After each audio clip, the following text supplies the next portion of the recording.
4:25. 3 o'clock pregame. 3 o'clock pregame, 4:25 on Sunday on the Cat. We are live here at Molly's on 4th Street in Bethlehem. Beautiful spot. I love it here. Beautiful setup. Yes, we are excited to get a little lunch after this. Oh, yeah, enjoy absolutely. It a little bit. Wash it down with a Miller Lite. Wash it down with a Miller Lite. Did I mention they're the official beer sponsor of the Philadelphia Eagles? No, you didn't, did I? I'll say it again probably a couple more times. So 13-12 the win. Last second get off the field kind of win in Buffalo. What are your thoughts about what happened, Jerry? Listen, I thought the first half the offense was good considering all the elements. I thought the second half it just went away. It was gone. I don't know what happened, but it went away. It stayed in the locker room at halftime. That was a little bit concerning. Buffalo was a second half team. Buffalo did come back in the second half, but our defense is just historically great. It just is. I mean, Jalen Carter, my God. Yeah. Jalen Phillips, they're just really, really good. I had a lot of faith in them, and I really thought they were going to pull the win out, and they did. It was a lot harder than I thought it was going to be. You know, I was thinking about this, and we saw this in the fourth quarter on Sunday with Buffalo. They were going on the field. It was fourth down. It was in the last 2 minutes of the game. They were going to go down for the tie. They did that little hook and lateral. Yeah. That was the second hook and lateral I saw this weekend. I saw it in that game, and I think it was on the Sunday night game.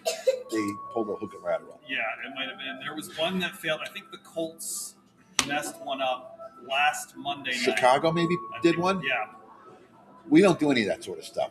You know, and I'm texting back and forth with Sam during the game. I'm saying, our offense is so vanilla. We got to pull a trick play out once in a while. I mean, the tush push was run by Buffalo, twice or three times? And the one time they even faked it. I have to say, when it comes to hook and laterals, I have forever been the person that, I don't know why, but I always thought that was going to be like the next innovation in what offenses were trying to do. And these things always start in college. Like right now, you look at college basketball, there's teams that barely even shoot two-pointers because they say 3 points. I know. Go down there and shoot 50% from three. So I always thought that would find a way into the game. Now, the problem with it is like I mentioned, I think it was Indianapolis and San Francisco may have tried it. Indianapolis going into the red zone tried it. They lose the ball. San Francisco gets on top of it. That's tough luck. But I get exactly what you're saying because this has kind of been the rhythm of the team all season. This is a Super Bowl caliber championship defense. I think since Jalen Phillips and Brandon Graham came in to solidify the rotation on that defensive line, Jalen Phillips in particular to set the edge in the run game. N'Kobe Dean comes back from injury, and the way he plays the run, I think just completely rounded out this defense. The number to me for this offense is 24. If this offense, which is good with Devontae Smith and A.J. Brown and Jalen Hurts and Dallas Goedert and Saquon Barkley, 24 feels like a very fair number in my mind to get to. If they can get to that number against any team, I think the Eagles have a really good chance to win the game. Somebody put this out on the radio or television over the weekend. They said this team has got a lot of great players, but it's the unit together. I'm talking about the offensive unit. Sure. They've got a lot of great players. I mean, Devontae Smith, A.J. Brown, Dallas Goedert, Saquon, Jalen Hurts. Great players, but working together, I think that's the common denominator. I think it's just unimaginative play calling, not unlike what we saw 2 years ago when they changed coordinators. Well, I'm curious what their philosophy was going into this game because they were aggressive in the first half. And they take their foot off the gas. And so what is that?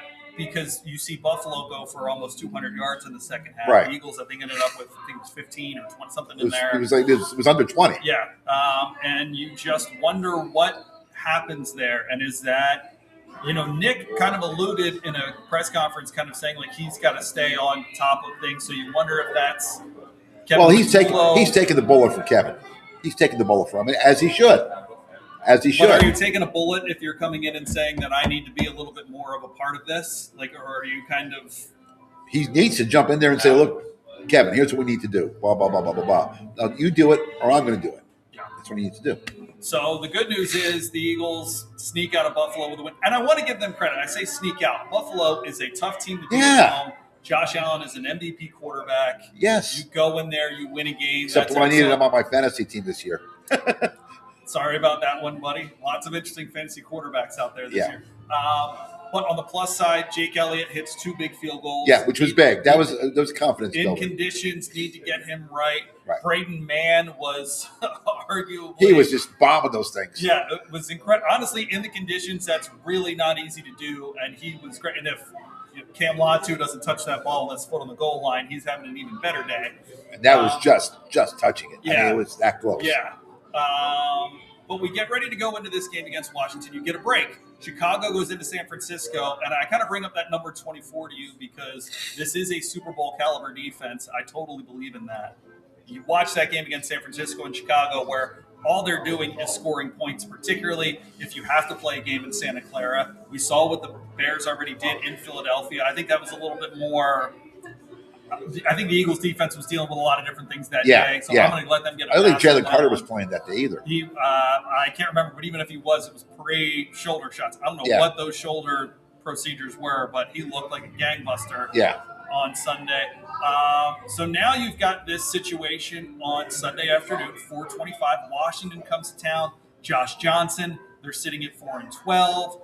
They can't really move very much. Play the backups. Listen. I'm not going to sit here and fight over number 2 and number 3 seeds. You know why? Because if you're good enough to win, you got to be able to beat anybody at any given time. Whether it's the Rams, whether it's Seattle, whether it's San Francisco, whoever, you got to be able to beat them. You got to say you're the best. You have to beat the best. I don't care about seeds. I don't. I'd rather have these guys with the week off because they don't get a bye week. This should be their bye week.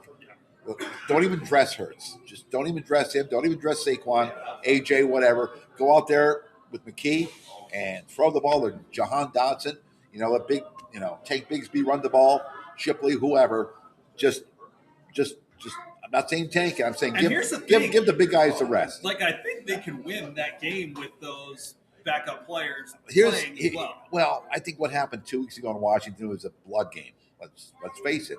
And I think that Washington's going to come in here and they're going to just, do a lot of things. There'll be a lot of penalties. Let's put it that way. There's an interesting part in this game where that scares me. That's another reason to keep the guys out. Where Washington is in where the draft would fall right now is even if they win this game, they're going to be 6 or 7. I think it's them and the Browns that sit. They're 4 now, I think, right? It's New York, the Raiders, Tennessee. Right. I'm saying 4 wins. Whatever it is, a win would put them pretty much in the exact same spot. They can't really, they can slide down. A win wouldn't really move them at all in the draft order. The interesting part in this to me is Detroit going into Chicago. You're going against Ben Johnson. I'm sure Coach Campbell wants to get that win. Dan Campbell wants to get that win for his guys. It would make you 9-8. You want to beat your old offensive coordinator. Chicago's got a lot to play for at home. A little bit of pressure on that one. That's a really interesting game to me because I think Detroit's going in there with a nothing to lose mentality. I agree. To win that game. No, I agree. They're totally going to go in there with nothing to lose. Campbell's not going to let those guys tank and pack their bags and go home. He will not do that. Not Campbell. No way. And I also want to say, when it's a lot easier for coaches. Chicago, you got to remember, this is a whole new system, new young guys. They may not have woken up yet and said, "Ooh, what's going on here yet?" Yeah, but it is. Here's the thing: we talk about. Listen, I agree with you. You should have to beat anybody anywhere in the playoffs. I'd much rather be the 2 seed at home against Green Bay than be the 3 seed at home against the Rams, the Seahawks, or the 49ers. Well, the Rams didn't look good. The Rams got beat by Atlanta last night. That's true. We beat the Rams this year. That's true. We beat the Rams last year. I completely agree. My point is, I'd rather see those teams at home. So if San Francisco or Seattle, you got to go there and win a game, ultimately, possibly in the NFC Championship. That's fine. I'd rather play a banged-up Packers team at home the opening round of the wild card weekend. The opening round, they are going to be at home anyway, no matter who they play. I know, but what I'm saying is I'd rather play a banged-up Packers team and let those NFC West teams go in and take care of Carolina or Tampa Bay or Chicago, whoever that might be. Because I also think that whoever those West teams are that ultimately will play San Francisco in round 2, have a chance to beat San Francisco in San Francisco. They're so familiar with each other, kind of one of those anything's can happen kind of games. Yeah. And if that works out the way that it did last year, where Washington went into Detroit, beat Detroit, and you host an NFC Championship game, put it this way, I think the road goes through Philadelphia again. It's a hard road for any of those teams to try to win. I think the Eagles have to win this game on Sunday and hope for the best with the Lions, who I think are really going to go out there and try to win that game against Chicago. No, I do. I think so. I think that's what's going to happen. Again, Chicago, I would, if somebody came up to me and said, how's Chicago going to do this year? I would have said they're about a year or 2 away. They were ahead of schedule. Are they like Washington was last year? They came in here with a new coach, new system, came in here and, lit the world on fire. They're going to come back next year and go 4-12 or whatever. You don't know.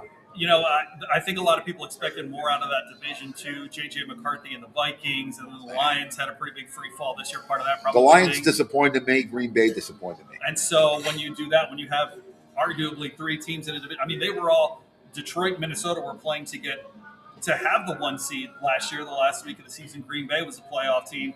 Now you flip that over. The NFC West is the one that's going to have. Does anybody in the AFC scare you if it gets that far? Not necessarily. Again, because I think on a neutral field, I think the Eagles at home or on a neutral field, I will continue to pick the Eagles in any of those games, no matter who it is. If you have to go to Seattle, if you have to go to San Francisco. After watching San Francisco last night, they kind of scare me. I'll say this. I could see the Eagles being an underdog. Do I think that they would still win in those games? I feel pretty confident that they could. I could understand also, though, them being the underdog in any of those situations that they go to. So, and as far as the AFC goes, Denver, I think the Eagles had a chance to put Denver away earlier this year. You think? Do it. So there's that. You go Buffalo.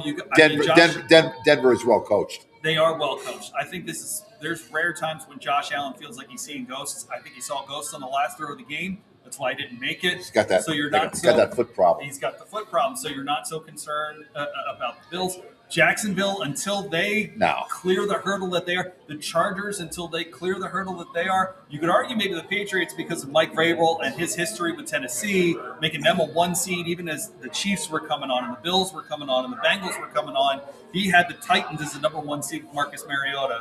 Yeah. So the Patriots maybe are the team, but then again, they had the Bills on the ropes up 21 at home 2 weeks ago. Lost it.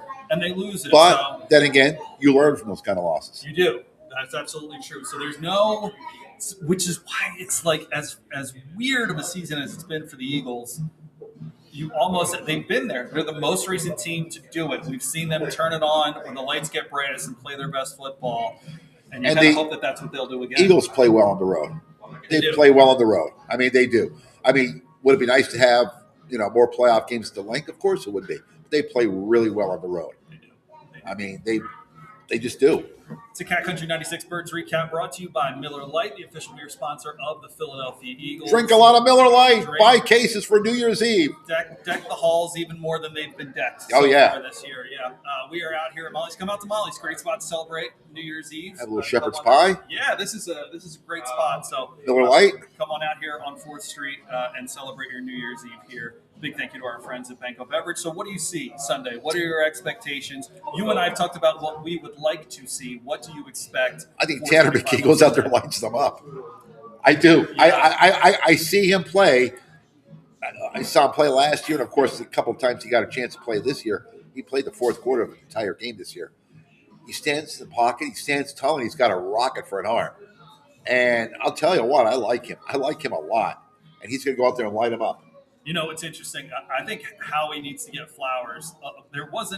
We mentioned Jalen Phillips and Brandon Graham, huge additions to the defensive line. Yep. Especially when Jalen was dealing with his shoulders. Jalen Phillips is like, whoa. Football teams were running all over the Eagles until those guys came in. They can play inside, they can play outside. They just added so much stability there. Those were 2 great moves by Howie. The other one is you see these rotations. Listen, credit to Philip Rivers coming in because he had the Colts in a couple of those games. I was rooting for him.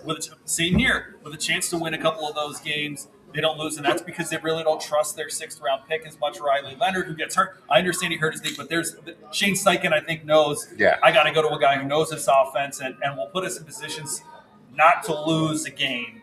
But you look at what Tanner McKee has become, who I think is going to be a hot commodity in the offseason. Howie. Do you get rid of him? I think you have to. I mean, you're not going to – Tanner's going to – he's going to get a shot to go somewhere. At this point, the interesting thing is at this point they've had enough turnover in their coaching staff because of how successful that they've been that Tanner's got connections here. He's got connections there. So any of those people that feel comfortable with Tanner McKee that can come in and say, hey, you don't have to learn a new language. Come in here. You could be our quarterback of the future. I think they've got that opportunity. New Orleans. Well, Tyler Shook has been so good. He has been, but that Kellen Moore. I'm happy for Kellen Moore, who's done a great job. Yeah, they've been. I'm really happy for him. There's an element in that Carolina Tampa Bay game this weekend where even if Tampa Bay wins, they still need Atlanta to beat New Orleans in order to lock in that spot. New Orleans is one of the hottest teams playing right now. They really are. And Kellen Moore. They really are. They are coming on for sure. But to the point of you bring in Tanner McKee, the trade they made for Sam Howell, they get Sam Howell from Minnesota, who went through McCarthy and Wentz and Brosmer and all these different guys at quarterback. Sam Howell would have been a guy that could come in, has starter experience, plug him in and go in and get. Howie has just done such a good job of restocking the cover that even when they get rid of Tanner McKee, you're letting Kyle McCord come along, however he's coming along so far this season. And your backup is Sam Howell, who's a guy who's won in this league already. Yeah. So yeah. We could have a conversation all day long about the development of young quarterbacks and coaching and all those things. But one of those subtle moves that I think the other key is Hurts didn't get hurt this year. Right, huge, and give him this week off and let him just. And he was, you saw Jalen Phillips hit the ground. You saw Britton Covey hit the ground. Saquon had his moment. Fred Johnson had a moment. Fred Johnson might have to start this week, but if you can sit him, let those guys start, heal. I think they're good enough to beat the Commanders. And there's something about this Detroit-Chicago game that makes me think Detroit goes into Chicago. Gets a win. I wouldn't discount that at all. I would not discount that whatsoever. Which would give the Eagles a 2 seed, and that would mean an Eagles-Packers wildcard rematch going in to start the week of the wildcard weekend and the playoffs. So we'll see where it all goes. One thing we do know, they're in. They're at least the 2 or the 3. They are. They're in the dance. That's the first thing you got to do is make sure you're dancing. And we love every minute of it. We think it's great. And like these past couple of weeks, these games, wow. Yeah. All the games, not just the Eagles, all the games. Yes. They have. It's been wild. It's only going to get crazier, I feel like. It is the Cat Country 96 Birds Recap. It's brought to you by Miller Lite, the official beer sponsor of the Philadelphia Eagles. Drink a lot of Miller Lite. Grab some. Cases. Take them home. Celebrate this weekend responsibly with some Miller Lite for sure. Cat Country 96, Merrill, Mike, 425. Sunday pregame starts at 3 o'clock on the Cat. You can catch the game right there. We're at Molly's, a great spot to come out and celebrate your New Year's Eve party. They still got all the Christmas stuff up here. You got a Christmas tree back We don't know if Malone had his baby yet. We don't know if today was supposed to be today. Yes, so I was getting a text here. I don't know if this was him or not. Maybe a little bit extra to celebrate this year, but we're going to wrap this one up, Jerry Pat. I'm going to bring the. There's a good chance I'm going to be seeing you again because if we go playoffs, you and I are going to be having more talks here. So we'll do just that. It's Cat Country 96 Birds Recap brought to you by Miller Lite. Go Birds! Check us out here.